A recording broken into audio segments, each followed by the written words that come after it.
On va commencer par animer, la hanche, c'est-à-dire, en fait, pas la hanche, mais le pelvis exactement. Donc on parle de la courbe, jaune, c'est-à-dire, celle qui est au-dessus, c'est-à-dire, la grande et contrairement à celle-là, c'est-à-dire non, c'est pas celle-là que je vais animer, ça va être celle-là et celle-là, en ce moment, elle contrôle tout le corps. Donc je vais commencer par ce mouvement de haut et bas. Alors je vais d'abord changer mon temps, alors on va animer de 0 jusqu'à 20 et ça va être un cycle en 20 frames. Alors je vais commencer ma première clé au frame 2 et au frame 2, qu'est-ce que je vais faire? Je vais descendre, le personnage. Donc je le descends un petit peu. Alors d'ailleurs, on peut voir qu'on a le stretch, des jambes qui est activé. Donc ça, sans doute plus tard, je vais le désactiver, mais peu importe. Donc je descends un petit peu. Donc j'ai quelque chose, comme ça. Donc je pourrais descendre peut-être un petit peu plus et là, je vais faire ma première clé d'animation. Alors cette clé, comment je vais la faire? Je vais pas appuyer sur S, je vais faire une clé uniquement sur la courbe que je vais utiliser, c'est-à-dire, le channel translate Y exactement. Donc bouton droit, key selected. Donc là, c'est fait. Ensuite, alors le frame 2 et le frame 12, c'est quand mon personnage va être en position basse. D'ailleurs, je pense que j'en vais descendre encore un petit peu plus, ça. Donc là, je vais aller au frame 12 et là encore, bouton droit, Key Selected et entre les 2, au frame 7, bah, c'est là que je vais, monter mon personnage et là, ça va être, lorsqu'il va être dans les airs. Donc là, il a automatiquement fait la clé parce que j'ai mon keyframe, auto keyframe qui est activé. Alors, une fois que ça c'est fait, je vais aller dans mon Graph Editor. Alors, j'ai un bouton qui est là que je vais utiliser par la suite, mais c'est juste pour vous dire Windows Animation Editor qui est là, Graph Editor. Donc, maintenant, j'irai plus dans le menu ici, j'irai là. Alors, dans mon Graph Editor, la première chose que je vais faire en sorte que ça cycle, donc que ça se répète à l'infini.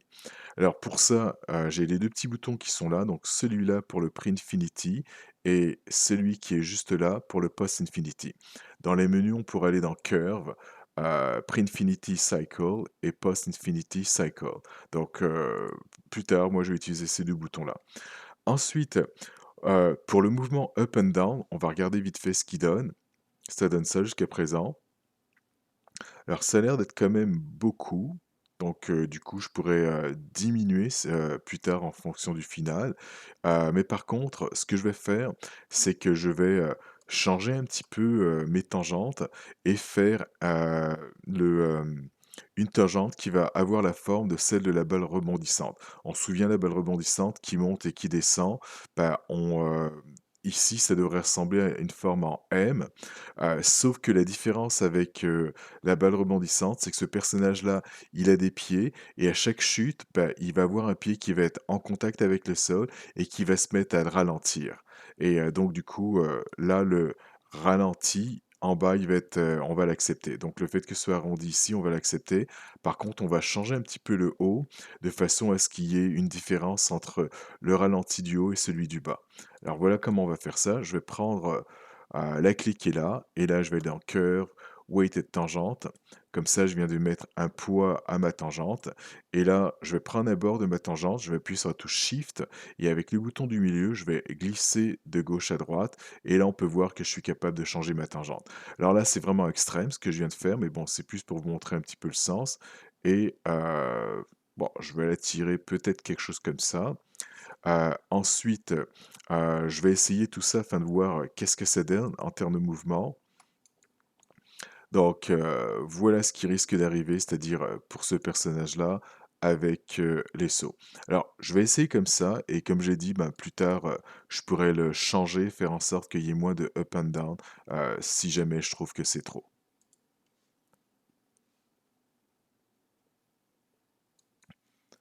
Avant de passer à la prochaine partie, je vais quand même faire des petites modifications par rapport à la hauteur. Je trouvais que c'était un peu beaucoup quand même. Donc je vais le faire dès maintenant. Et là, ce que j'ai fait, c'est que j'ai mis la hauteur de sa tête à cet endroit-là. Et là, on peut voir comment ça descend. Donc ça descend quand même pas mal. Et je vais faire en sorte que ça descende, je dirais, de la moitié. Donc en gros, mon up, plutôt que d'arriver à cet endroit-là, j'aimerais qu'il arrive peut-être, ici, bon, je dirais, ouais, ici, ça va être un petit peu plus raisonnable ici. Donc, ça, c'est ce que je vais faire. Donc, j'ai juste à aller ici à mon up et là, je retourne dans la courbe ici et ça va correspondre au point qui est là et ce point-là, bah, je vais le descendre jusqu'à ce que j'obtienne la hauteur que je veux. Donc, si j'essaye ça, donc là, c'est déjà un petit peu plus raisonnable et on va regarder qu'est-ce que ça donne. Donc, ouais. Alors, c'est encore, beaucoup quand même, il y a beaucoup de mouvements et c'est vraiment en regardant des références de courses de vraies personnes où vous allez voir, à quel point que le up and down est présent. Et bien entendu, dépendamment du type de course qu'on va faire, si on veut que ce soit stylisé ou plus, réel, enfin, les hauteurs que vous allez choisir, elles vont être valides. Alors là, je vais changer un petit peu ma courbe ici, donc ça. Je vais exagérer, le ralenti, enfin quand je dis exagérer, c'est-à-dire je vais le changer. En fait, ce que je veux faire, c'est que, il y ait une différence entre, la partie du haut et la partie du bas. Donc ça, si je fais ça, on vient d'enlever le ralenti, donc là, c'est le principe de la balle rebondissante et là, bah, qu'est-ce que je vais faire? Je vais faire un undo pour l'avoir comme avant et là, je viens de le diminuer un petit peu. Donc ça, donc en gros, j'ai, exagéré la différence qu'il y a entre la partie en haut et la partie en bas. Donc ça va être ça pour, mon up and down. Ensuite, on sait que, lorsqu'on court, on est penché vers l'avant, donc du coup, je vais tourner selon l'axe X pour ce personnage-là, pour pouvoir le pencher vers l'avant et plus on va aller vite, plus le personnage va être très, très penché et moins il va aller vite, ben, moins il va être penché et lorsqu'on, ralentit, ben, il y a même des fois où ça va être un petit peu en arrière pour pouvoir ralentir. Alors moi, je vais le pencher, peut-être comme ça. OK, je vais y aller comme ça. Il va falloir qu'il regarde devant lui, alors donc je pourrais en profiter pour, positionner un petit peu la tête. Donc je commence par le cou et là je prends la tête que je vais mettre, comme ça pour l'instant. Hem, il y a quelque chose que je vais regarder au niveau de, ici, c'est-à-dire, de la tête. Alors, head, rotate on. Donc en gros, qu'est-ce que ça fait ça? Si je prends encore cette courbe ici et je prends la rotation X, là la tête, elle suit, le corps, donc on a comme un mouvement AFK et maintenant si je prends ça et que je prends mon head rotate on, je le mets à off, donc là en fait je pourrais, bah, en gros, ce que ça va faire, c'est qu'il va garder l'angle, donc là il va regarder toujours, dans le même angle. Donc je pourrais utiliser ça dès maintenant et là, ce que ça veut dire, c'est qu'il va falloir que alors si je le mets à 0, OK, donc là, il regarde devant lui et là, ben, j'ai plus vraiment besoin de tourner, on va dire, d'ajuster la tête. Quel que soit l'angle que je vais prendre, bah, il va regarder quand même devant. Donc là, je vais faire un undo, donc je ne veux pas non plus trop exagérer. Alors le coup, ça, qu'est-ce que ça donne? Non, ça c'est trop. On va lever. Ah, OK. Donc voilà ce que je vais lui donner comme forme. Pencher un tout petit peu, pas plus, parfait. Ensuite, la prochaine chose que je vais animer, ça va être la rotation en Y, toujours, de cette même courbe, c'est-à-dire, contrôle pelvis et cette rotation, bah, ça va être ça. Donc en fonction de c'est bon, bah, il va faire ce mouvement-là. Alors, je vais mettre des keyframes au frame, 0, ensuite, 0, 20 ainsi que 10. Alors quand on fait tout ça, on fait vraiment très attention au niveau des rotations et là, bah, en fait, le en X 33, je vais l'arrondir à 33, ça c'était pour le pencher vers l'avant.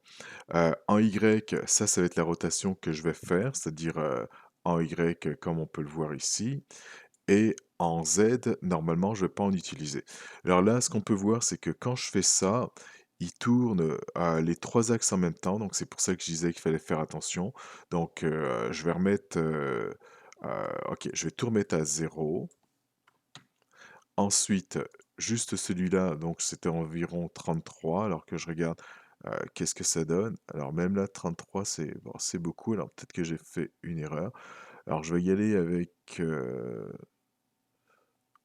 ok, penché comme ça. Ok, alors je vais retenir, ok, je vais arrondir ça à 27. Donc 27. Ensuite, les rotations Z, ça, bah, j'en veux pas pour l'instant. Donc, je vais laisser ça à 0. Et pour ma rotation Y, je vais faire en sorte que son pied gauche soit vers l'avant. Donc, du coup, si je fais ça ici, là, il tourne. Et je vais y aller comme ça. Alors là, j'ai quoi? 10,9. Je pourrais l'arrondir à moins 11. En fait, peu importe les valeurs. Là, je ne vais pas faire d'arrondi, mais on va garder la même valeur plus tard. C'est-à-dire au frame 20. Quoique, ok, non, je vais l'arrondir. Moins 11, ça va être plus facile pour la suite. Donc là, je vais faire ma première clé. Alors, key selected. Au frame 20, j'ai exactement la même chose. Euh, Key selected. Et pour terminer, au frame 10, je vais avoir l'opposé. Et l'opposé, bah, pour moi, ça va être 11.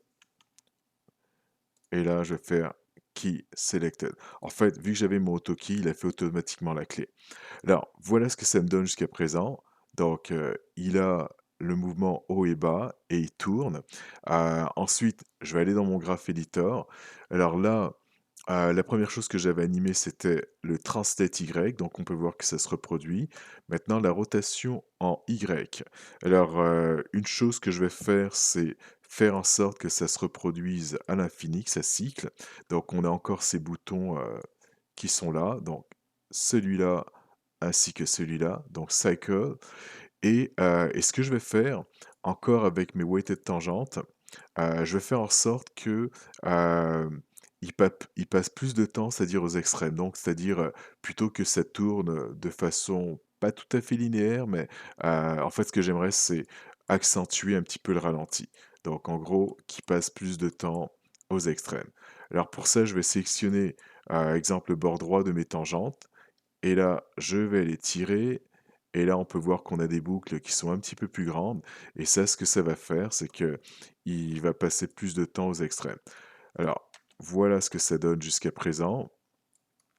Et après ça, bah là, je vais commencer à ajouter mon mouvement de déplacement de gauche à droite. Et ça, pour ça, je vais utiliser mon axe Translate X pour avoir ce mouvement-là. Alors pour ce mouvement, il va falloir déterminer de quel côté aller. Donc en fait, on va y aller en fonction de la pose contact. Donc si je regarde le personnage tel quel, d'ailleurs, je pense que je vais lever les bras dès maintenant. Comme ça va être un petit peu plus facile. Donc je vais lever ça ici et ça ainsi que l'autre ici. Je les lève et quand je vais animer les bras bien plus tard, ben, je vais les remettre à zéro et ensuite je vais les animer. Donc, pour le mouvement de gauche à droite, alors je vais prendre ça ici, et si on regarde en termes de mouvement, là en ce moment, ça nous donne ça. Donc, au frame 0 et au frame 20, on a la hanche qui tourne de ce côté-là, et donc du coup, c'est dans le sens des aiguilles d'une montre, donc le sens horaire. Et ce côté-là, je vais considérer que c'est le sens anti-horaire. Alors sachant ça, lorsqu'il tourne, c'est-à-dire OK, là, faut pas que j'active ça ici. Lorsqu'il tourne comme ça, bah, ça signifie que la jambe qui va être en avant, ça va être, celle-là, qui va être, la jambe, pour la pose de contact et donc du coup, il va avoir son poids sur cette jambe-là et ce qu'on va vouloir, c'est un déplacement ici, sur son côté gauche. OK? Alors je vais remettre tout ça comme c'était. Alors là, ici, on va remettre ça à 0. Alors, je vais vérifier que j'ai pas fait d'erreur, c'est-à-dire avec mon AutoKey. Bah, je peux voir, j'ai le Rotate Z ici qui est pas supposé tourner, donc ça c'est beau. Sinon, le reste, ça m'a l'air d'être beau, c'est-à-dire là, la rotation X, je pourrais la laisser comme ça pour l'instant. En fait, j'ai une valeur constante. Et non, je vais faire une clé comme ça si jamais j'ai un problème. Alors, key selected. et je vais la garder comme ça au moins, ça va se replacer si jamais je me mets à tourner, les courbes, pas de la bonne façon. Alors donc, alors on avait dit aux alentours du frame 0, le personnage il va se pencher sur son côté gauche. Alors, les frames exactement qu'on va utiliser, ça va être les frames, 2, 12 et 22. Donc du coup, je vais changer ma base de temps. Et pourquoi 2? En fait, ça va être la pose où mon personnage est, le plus bas. Donc du coup, il va avoir le plus de poids sur cette jambe-là. Alors si je regarde la translation Y, on peut voir, là, c'est quand il est le plus bas, là, ça va être le plus haut et là, le plus bas. Donc 2, 12 et alors, enfin 2, alors attendez.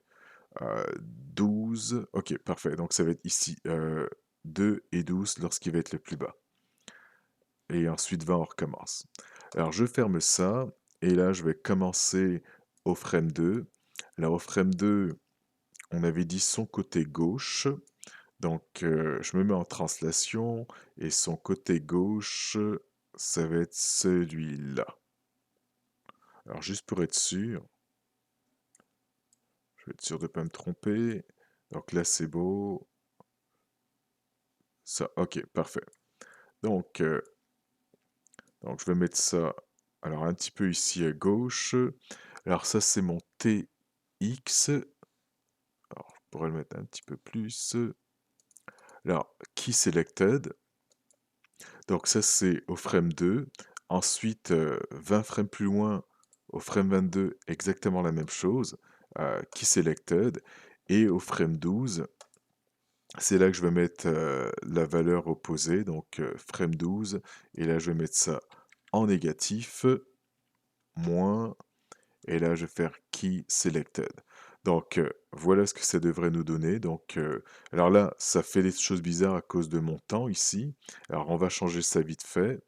Et on va aller directement dans le Graph Editor pour changer tout ça. Alors, alors là, je viens d'animer cette partie-là, le TX. Alors ce que je vais faire, les infinis, on va les changer, comme ça va se répéter à l'infini. Et au niveau du déplacement de gauche à droite, ce que je vais faire, c'est que je vais faire en sorte qu'il reste un petit peu plus de temps aux extrémités. Alors pour ça encore, curve, weighted tangente, et je vais prendre un bord de chacune des tangentes, donc le même ici j'ai pris le droit, et là je tire un petit peu, et là ça va faire en sorte qu'il va passer un petit peu plus de temps aux extrémités. Et là maintenant, alors si je mets ça à 1, et ça à 22, je vais pouvoir voir à quoi ça ressemble le cycle de tout ça. Alors stop, alors 1 et 20, c'est 20 qu'il faudrait que je mette. Voilà.